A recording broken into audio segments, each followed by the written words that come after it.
স্বাগতম ফুটবল জগতে। আজকের ভিডিওতে খুবই আকর্ষণীয়, কারণ আজকে আমরা আলোচনা করতে যাচ্ছি ব্রাজিলের ঐতিহাসিক চ্যাম্পিয়নশিপ জয় এবং আর্জেন্টিনার স্বপ্নভঙ্গের কাহিনী। তো চলুন শুরু করি।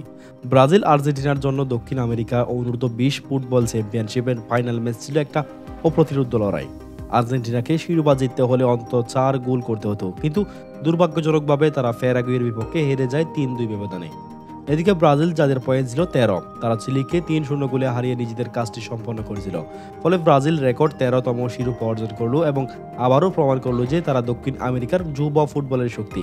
আর্জেন্টিনা অবশ্য পরাজিত হতে হয়েছিল ফাইনালের শেষ পর্যন্ত, যেখানে তাদের পয়েন্ট ছিল 10।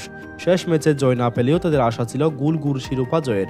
তবে সেই সুযোগ আর আসেনি, কারণ তাদের স্বপ্ন ভেঙে দেয় প্যারাগুয়ের বিরুদ্ধে পরাজয়।